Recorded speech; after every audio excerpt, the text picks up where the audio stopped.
terakhir ini membawa kita pada ambang rahasia abu rasa.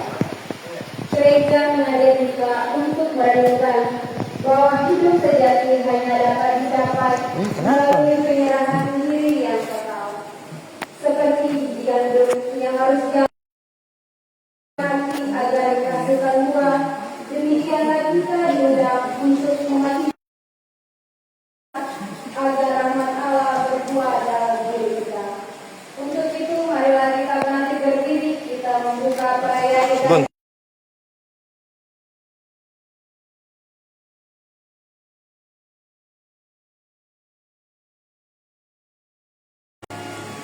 Sama saja.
Semakin dekatlah kita memasuki peristiwa kebangkitan Tuhan kita Yesus Kristus. Sabda Tuhan pagi hari ini mengingatkan kita tentang kuasa Allah yang menghidupkannya. Seperti Lazarus yang dihidupkan kembali setelah 4 hari meninggal, Allah mau menunjukkan kepada kita bahwa Ia mencintai dan mengasihi kita, dan Ia menghendaki semua orang yang hidup karena Allah hidup setelah mengalami kebahagiaan. Kita persembahkan hidup kita kepada kampung halaman kita, para kita seluruh persiapan kita menyambut keberadaan dan budaya.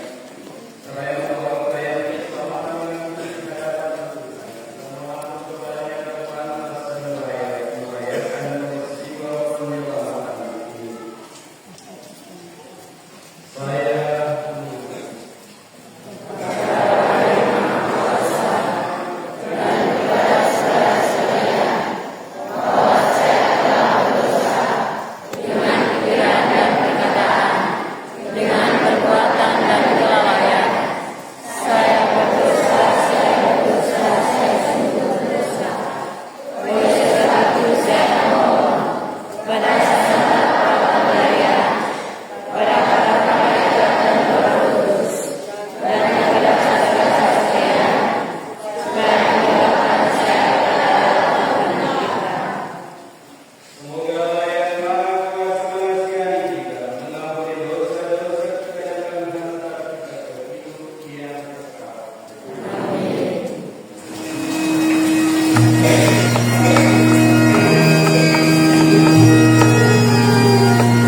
dalam sabda Tuhan.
Ketuhanan Tuhan, Dia yang Engkau kasih sayang.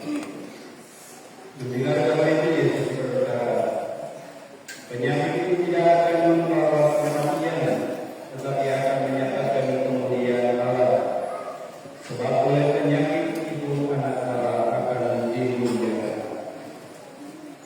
Yesus memang mengasihi Marta dan kakaknya serta Lazarus.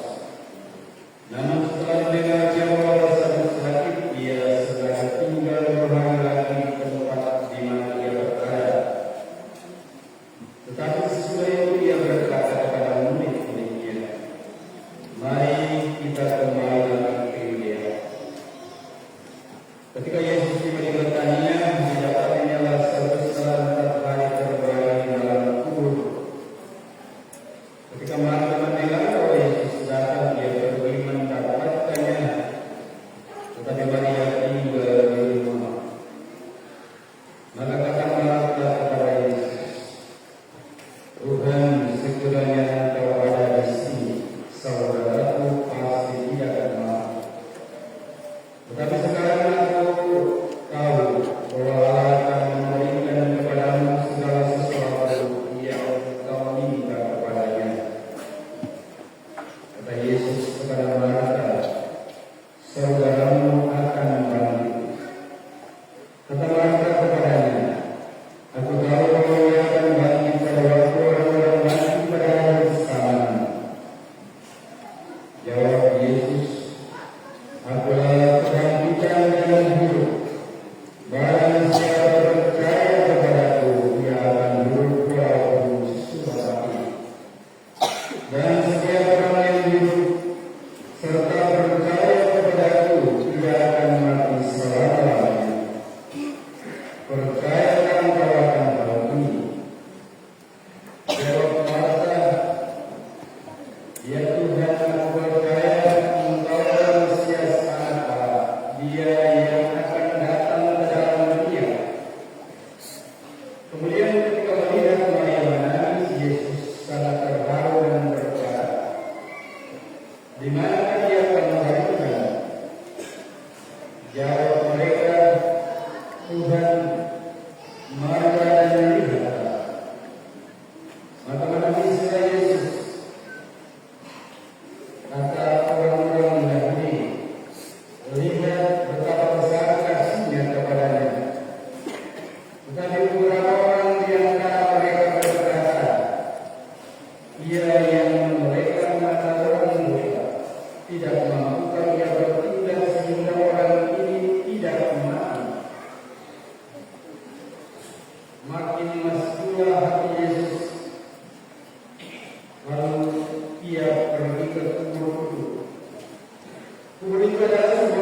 Tuhan, Ia sudah berjawab, sebab sudah 4 hari Ia mati.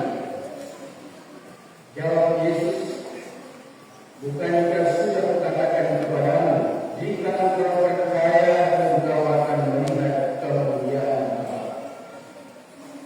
Maka mereka mengangkat batu itu, lalu Yesus menendangkan ke atas dan berkata,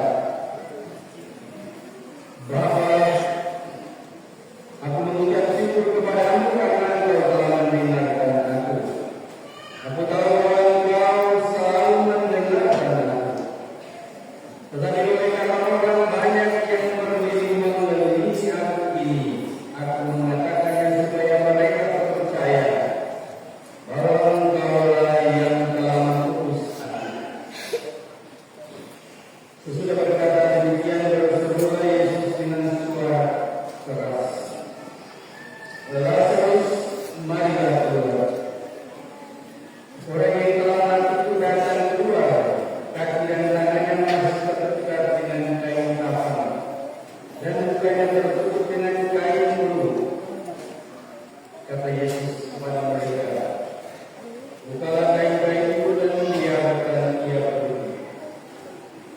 Banyak di antara orang Yahudi yang datang merawat Maria, dan yang menyaksikan sendiri apa yang telah dibuat Yesus, percaya kepadanya.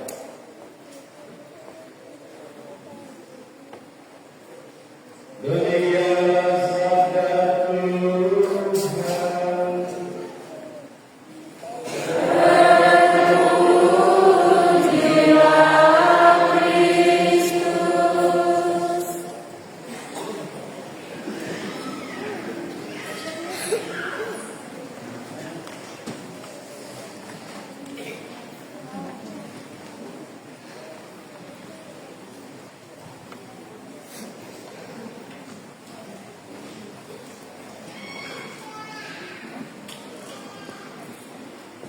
Iman akan kebenaran kita.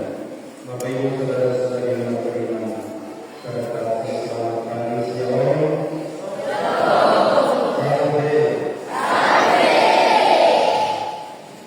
Anak-anak kalau beri salve.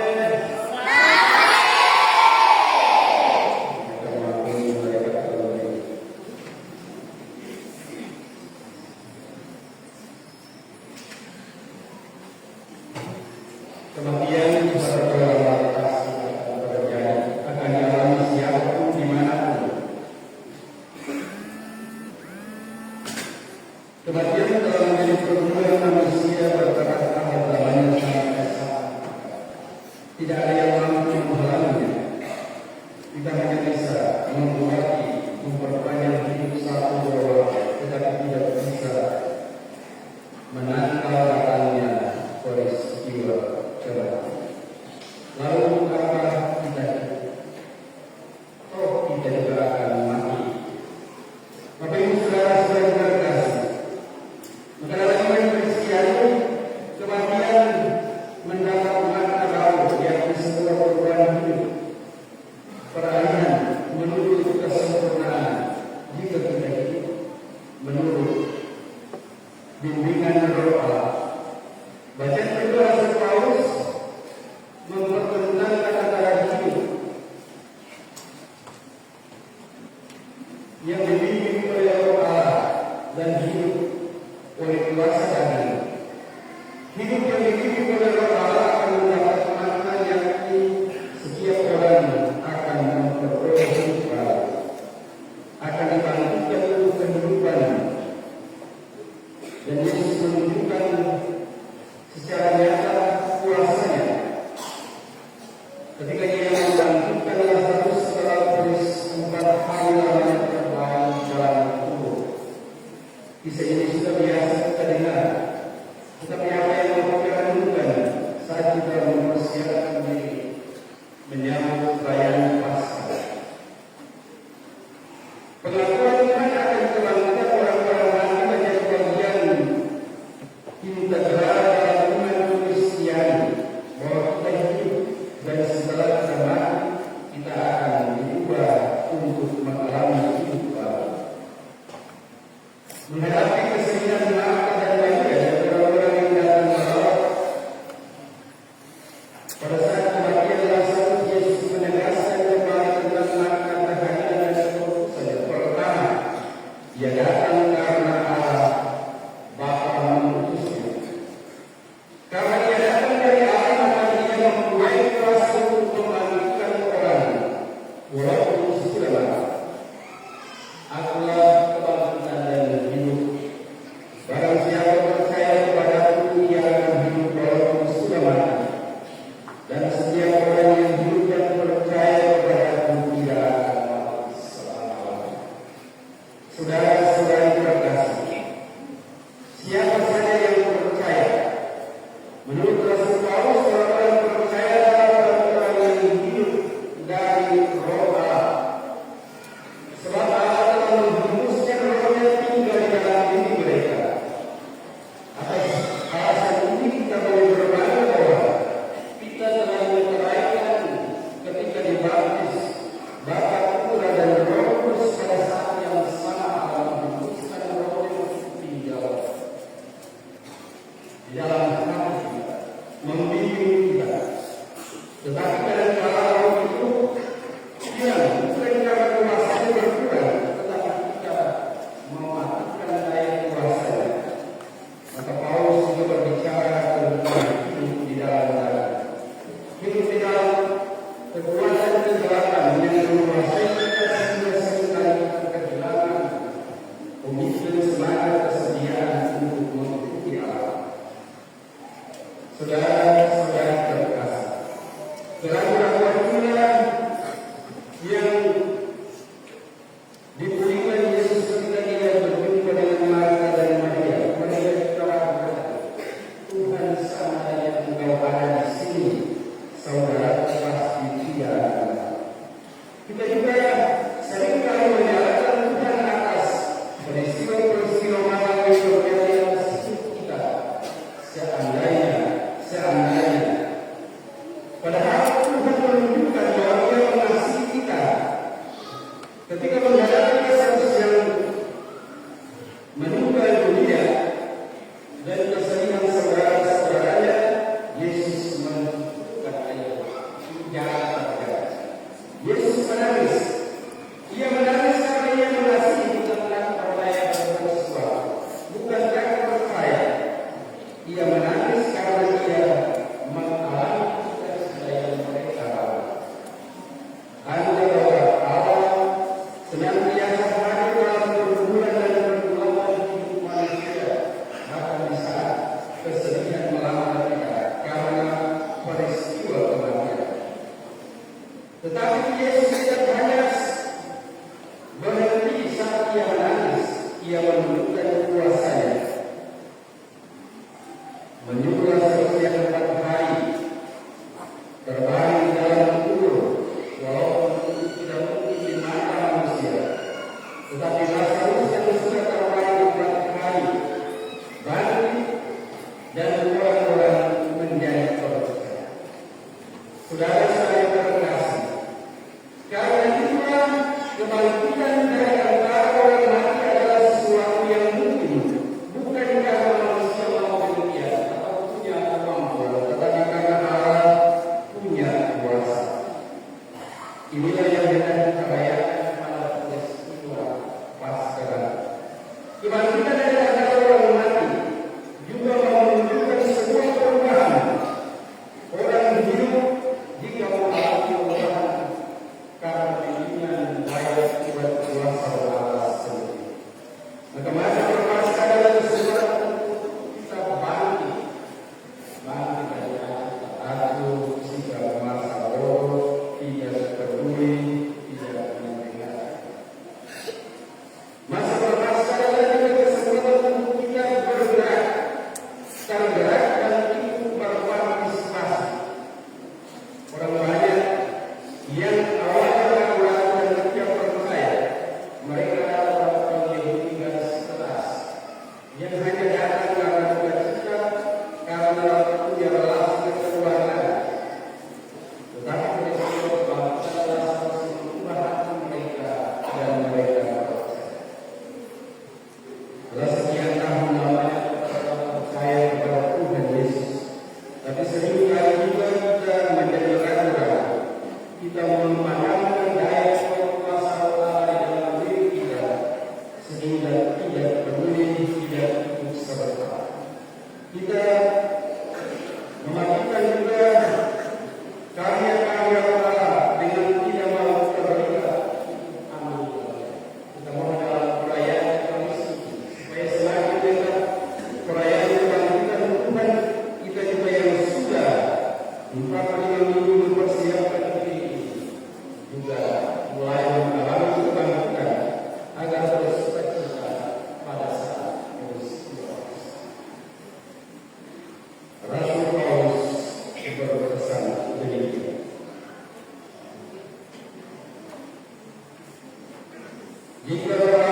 berdiri kembali dengan kepercayaan kita bersama-sama.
Bagi gereja Allah, ya Bapa, kuranglah gerejamu agar tak henti-henti menyatakan kabar kebenaran Kristus dan membandingkan dengan semua. Bimbinglah umatmu untuk semakin giat melakukan cinta kasihmu bagi seluruh alam manusia. Marilah kita berdoa. Kabulkanlah doa kami ya Tuhan. Bagi para manusia, ya Bapa, kiranya dalam bangsa dengan sinar kemuliaan kebajikan kami, agar para bangsa memandang masa depan dengan wajah cerah dan penuh harapan. Marilah kita berdoa. Kabulkanlah doa kami ya Tuhan. Bagi orang sakit dan cacat, ya Bapa, berilah pengertian kepada para sakit dan cacat, bahwa kesulitan-kesulitan mereka akan berlalu dan telah menerima hidup baru dari masyarakat baru bersama Kristus. Dan buatlah kami selalu memiliki hati yang mengasihi kepada mereka sebagai teman perjalanan dalam mengikuti jalan salib keselamatan Kristus. Marilah kita berdoa. Kabulkanlah doa kami ya Tuhan. Bagi kita yang bertumbuh dan percaya akan sabda Allah, ya Bapa, hubungilah kami selalu dalam nama Yesus Kristus, Putra-Mu yang terkasih. Semoga kami pun dengan giat berjuang melaksanakan panggilan keputusan kami dengan sepenuh hati sesuai dengan kehendak-Mu. Marilah kita berdoa. Kabulkanlah doa kami ya Tuhan.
Terima kasih.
Bagaikan roti yang terpecah dan anggur yang telah sudah bagi kami. Kami mohon terimalah persembahan roti dan anggur yang kami tunjukkan sebagai kenangan atas pengorbanan putra-Bapa kami.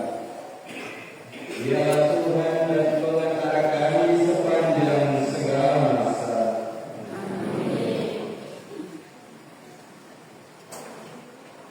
Tuhan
supaya dengan hati yang bebas dari dorongan yang tidak berlaku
Demikian pula sesudah perjalanan yang akan bias adalah yang mengucap syukur kepada memberikan yang kepada murid-murid yang saya berkata. Terima kasih kepada kamu semua bila tiada kataku. Dan dia bahagia yang Tuhan mengajukan bagi semua orang dari Tuhan dan dosa. Selamat hari saya dan anak.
Tetapi bersabarlah saja sampai saya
di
Demikian metodologi yang dapat kami sampaikan. Atas perhatian yang disampaikan, terima kasih. Waktu kami kembalikan kepada Bapak.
Pada penutup penyanyi nomor 223 kita nyanyikan ayat 1 dan 5.